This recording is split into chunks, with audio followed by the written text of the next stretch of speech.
Hello, my name's Dr. Ruth Vine. I'm the Deputy Chief Medical Officer, and today I want to give a bit of a shout out to some of the really commonly asked questions, which is about different mental health professionals. First question. What is the difference between a psychologist and a psychiatrist, and how can they help? Thank you.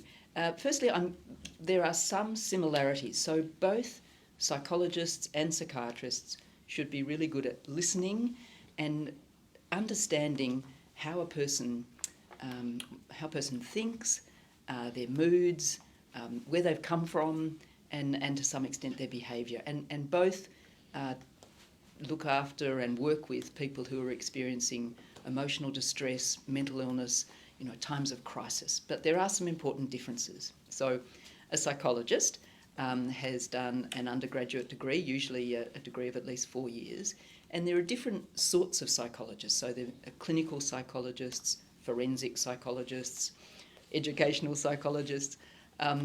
Mostly the ones I'm talking about today are clinical psychologists, and they've done an additional period of time training directly under supervision, working with people in a clinical setting who have mental illnesses or have experienced significant trauma or difficulties in their lives.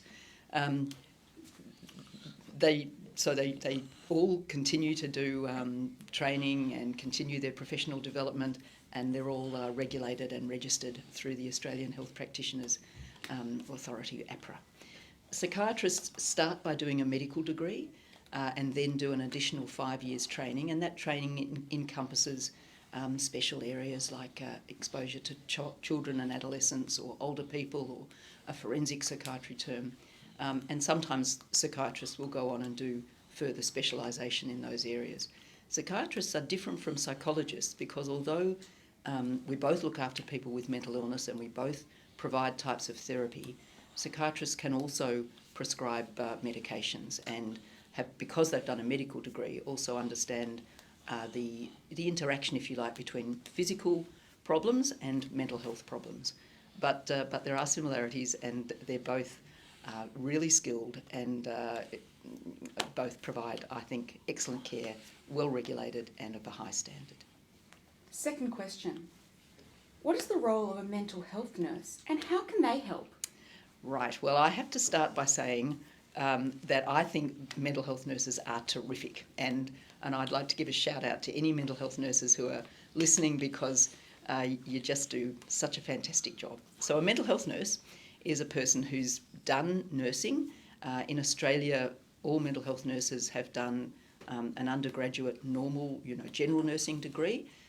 Some of those people who are trained internationally might have gone into a separate mental health stream. But either way, they then specialise in mental health by working again clinically under supervision, most often in inpatient settings, but also in community settings. And mental health nurses are really skilled at observing and understanding a person's mood and behaviour. They're very skilled in how to calm and de-escalate, to reassure people who are often going through really difficult times. They also understand, because of their nursing degree, underlying physical issues and, of course, the usual observations that we're all used to, like blood pressure and temperature and respiration. And they're very knowledgeable about the sort of drugs that might be prescribed by a psychiatrist. So psychotropic medication, antidepressants, antipsychotics. And so they do a lot of work with patients and their families, teaching them about those medications and their side effects and what to look out for. But mental health nurses, like other people in this area, can work in a whole range of settings: community, inpatient, in primary care settings, and they also can provide psychological therapies as well. As I said, I think mental health nurses are great, and we need more of them. Thank you. And finally, what is the role of a peer worker, and how can they help? Thank you. Look, peer workers are a really important and growing part of the mental health workforce. They're not new, they've been around for quite a while, but they are certainly developing and expanding in their role. And I just want to step back a bit, because I'm a psychiatrist, so I hold myself out as a psychiatrist. But of course I also have a family and have lived a life, and as for many, if not most of us, I probably have a person in my family who may have had a mood disturbance, may have required hospitalisation, may have had substance misuse. So I have a lived experience as a carer or a family member, which informs my work, but I still call myself a psychiatrist. A person who works as a lived experience worker uses that experience intentionally, uses that experience as a carer or a consumer, maybe someone who has had exposure in their family to a person who's died by suicide.